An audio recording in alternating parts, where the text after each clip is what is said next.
బాధ్యత మరిచిన ప్రభుత్వానికి బాధ్యత గుర్తు చేయడానికి, బాధ్యత మరిచి ఇవాళ రాజకీయం చేస్తున్న ప్రభుత్వానికి ఇప్పుడే పోచారం శ్రీనివాసరెడ్డి గారు చెప్పినట్టు రైతు ప్రయోజనాలు కాదు రాజకీయ ప్రయోజనాలే ముఖ్యమన్నట్టుగా ఇవాళ దుష్ట రాజకీయం చేస్తున్న ప్రభుత్వానికి బుద్ధి చెప్పడానికి, ప్రజలకు వాళ్ళొక్కసారి కాళేశ్వరం యొక్క గొప్పతనాన్ని వివరించడానికి, పంటలు ఎండిపోకుండా చూసుకోవడానికి, గొంతులు ఎండిపోకుండా మంచినీళ్ళకు కూడా గోస రాకుండా ఎండాకాలంలో చూసుకోవడానికే ఇవాళ మా పర్యటన. మేడిగడ్డ అనేది ఇప్పుడే పోచారం గారు చాలా స్పష్టంగా చెప్పారు. కాళేశ్వరం ప్రాజెక్టులో 3 బరాజులు, 15 రిజర్వాయర్లు, 21 పంపింగ్ స్టేషన్లు, దాదాపు 1500-1600 కిలోమీటర్ల ప్రవాహ కాలువలు, 270 కిలోమీటర్ల సొరంగ మార్గం, ఇదంతా కలిపితే కాళేశ్వరం.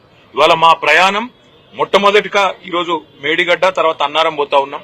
తదనంతరం రాబోయే రోజుల్లో అన్ని రిజర్వాయర్లు కూడా సందర్శిస్తాము, అన్ని చోట్లకు కూడా పోతాము. ఇది మొదటిది మాత్రమే, ఇవాళ పర్యటన మొదటి భాగం మాత్రమే. ప్రభుత్వం తన బాధ్యత మర్చిపోయింది.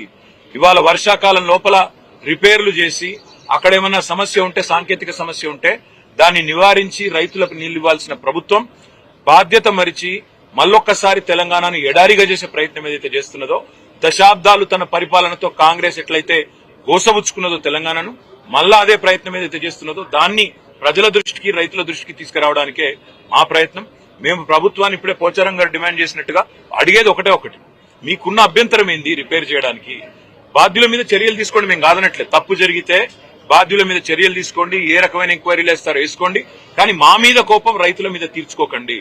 మా మీద ఉండే ద్వేషం, మా పార్టీ మీద ఉండే కోపం రైతుల మీద, రాష్ట్ర ప్రజల మీద తీర్చవద్దు అనే మాట ఒకటి. రెండవది, ఎండిపోతున్న పంటలు ఇప్పటికే స్టార్ట్ అయింది, ఆ ఇబ్బంది ఇప్పటికే స్టార్ట్ అయింది. వాటిని కూడా సందర్శిస్తుంది మా పార్టీ నాయకత్వం. అన్ని బరాజులు పోతాం, అన్ని రిజర్వాయర్లు పోతాం, అన్ని పంప్ హౌస్లకు కూడా తీసుకొని పోతాం. అవసరమైతే రాష్ట్రంలోని రైతాంగాన్ని కూడా జాగరూకులను చేసి అన్ని ప్రాంతాలకు మీడియాతో సహా అందరినీ తీసుకొని పోతాం.